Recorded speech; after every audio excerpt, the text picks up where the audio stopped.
Anurag Thakur press conference કરી રહ્યા છે, સીધા જઈએ। अगर भविष्य में कोई ऐसी स्थिति आती है कि कोविड से लड़ना पड़े, तो जैसा हमने पहले भी कहा था कि बाल चिकित्सा के लिए पीडियाट्रिक्स और बाकी सब सुविधाएं और बाकी भी सब, उस पर माननीय हमारे स्वास्थ्य मंत्री मनसुख भाई वो भी आपको उस पर जानकारी देंगे। मैं पहले आग्रह करता हूं आदरणीय नरेंद्र सिंह तोमर जी से, माननीय कृषि एवं किसान कल्याण मंत्री जी, और उसके बाद माननीय मनसुख भाई उसके बाद स्वास्थ्य के बारे में जानकारी देंगे।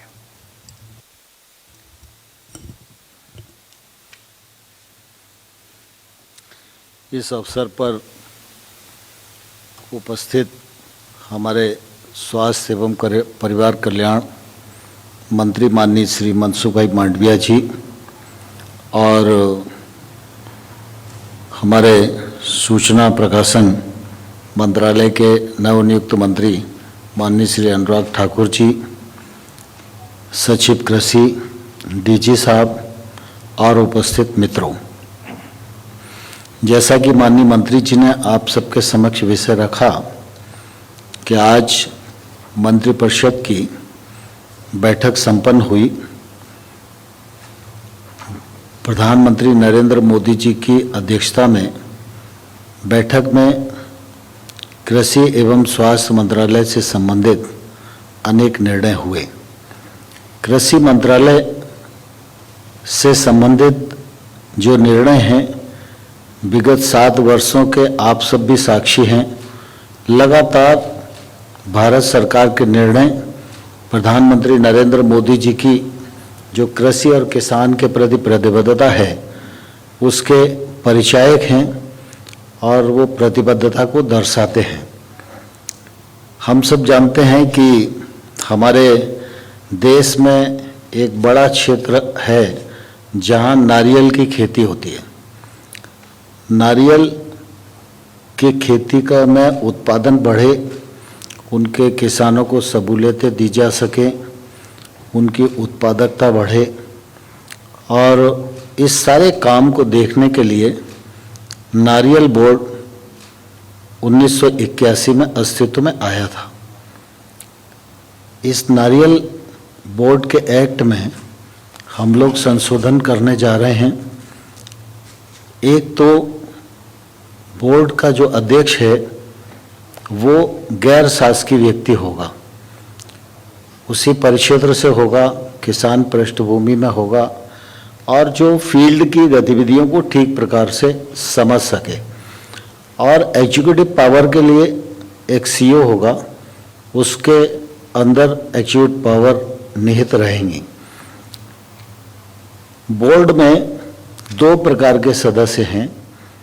एक प्रकार है केंद्र सरकार द्वारा नामित कुछ राज्य जो उसमें प्रतिनिधि के तौर पर रहते हैं।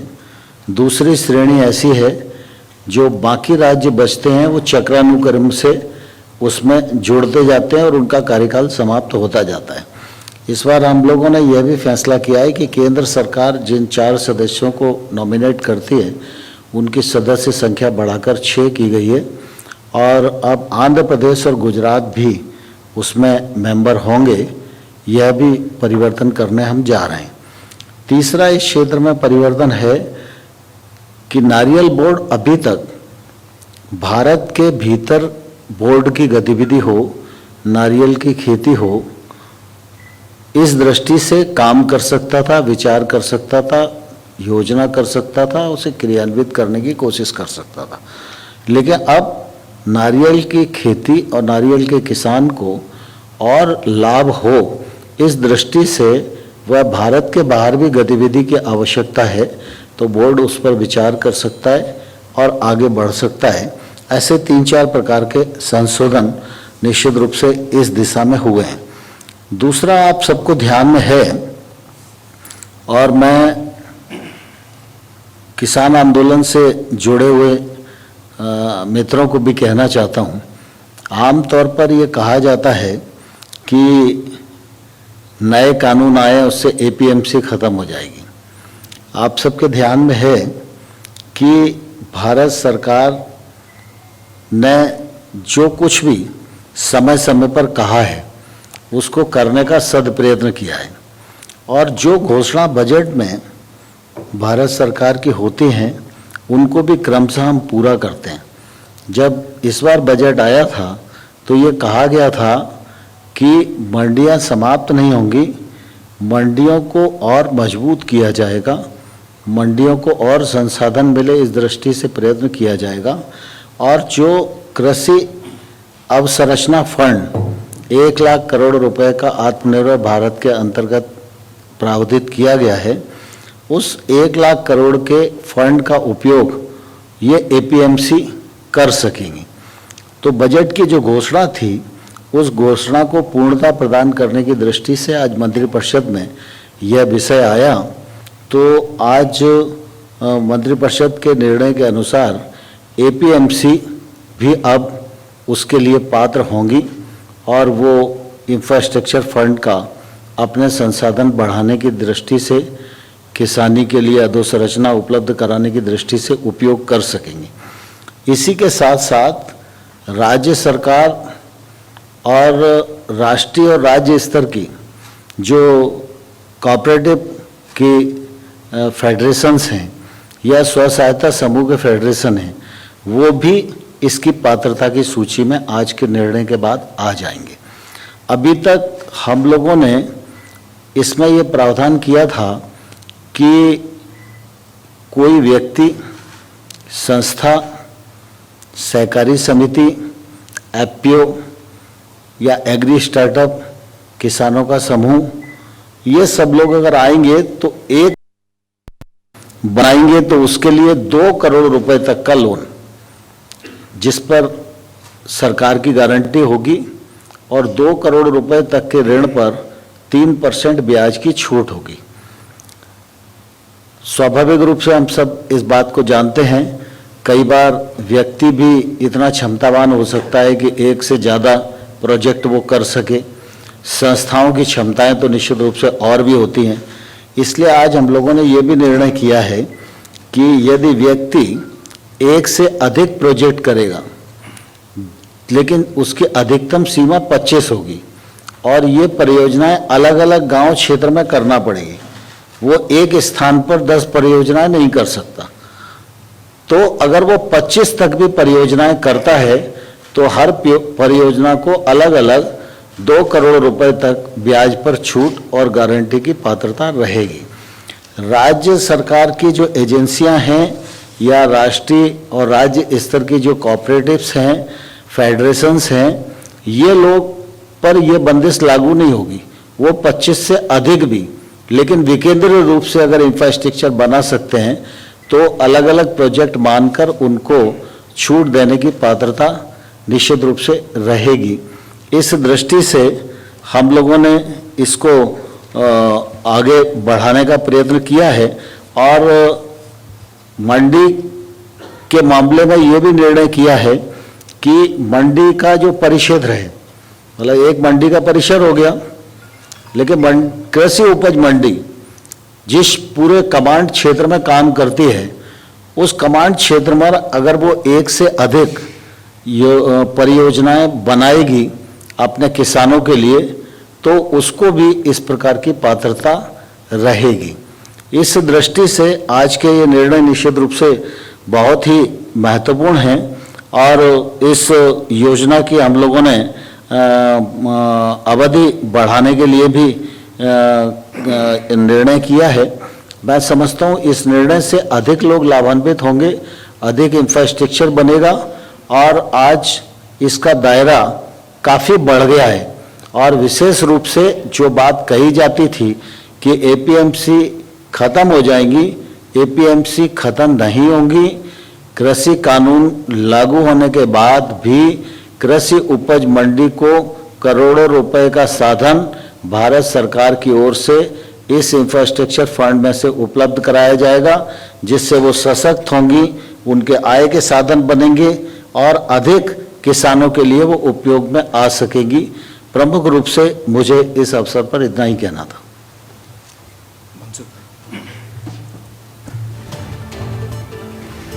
नमस्कार आदरणीय तोमर साहब, आदरणीय अनुराग जी, सेक्रेटरी एग्रीकल्चर और सभी पत्रकार बंधु भाइयों एवं बहनों,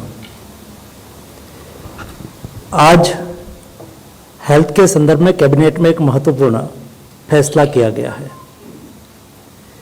आप सब लोगों को पता है कि अप्रैल 2020 में पहला package emergency Covid response package के रूप में 15,000 करोड़ रुपीस का दिया गया था और ये पैकेज का अच्छी तरह से उपयोग भी हुआ और उसका रिजल्ट भी आया।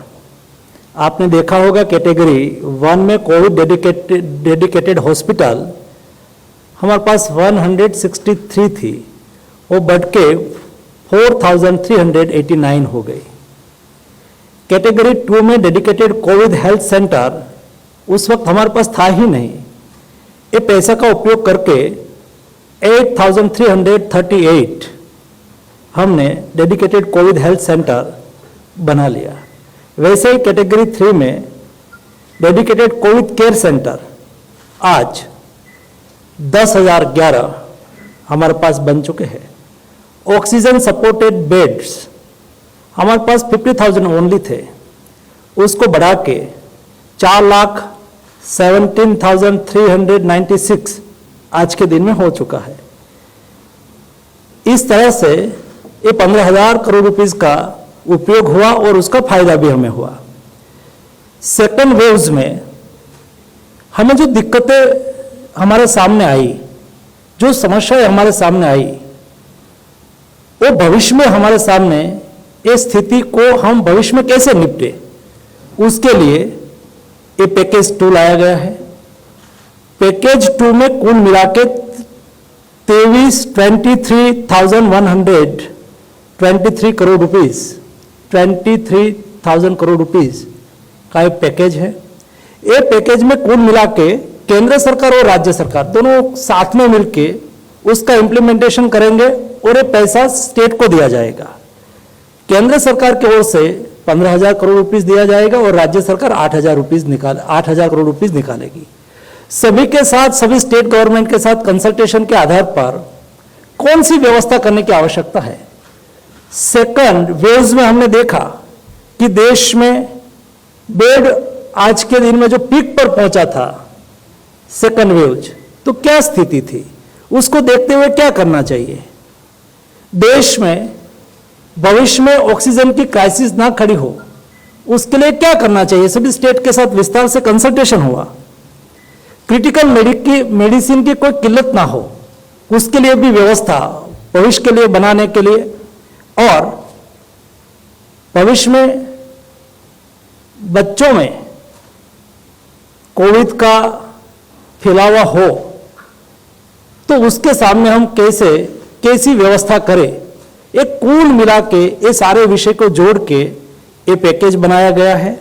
उसके अलावा कई ऐसी व्यवस्था है जिस व्यवस्था हमें सेंट्रल और इंटीग्रेटेड डिजिटल प्लेटफॉर्म के माध्यम से हम उसके सामने अच्छी तरह से उसका उपयोग करके कोविड क्राइसिस के सामने लड़ सके। क्या हम टेलीमेडिसिन का यूज नहीं कर सकते? क्या हम टेली कंसल्टेशन नहीं कर सकते?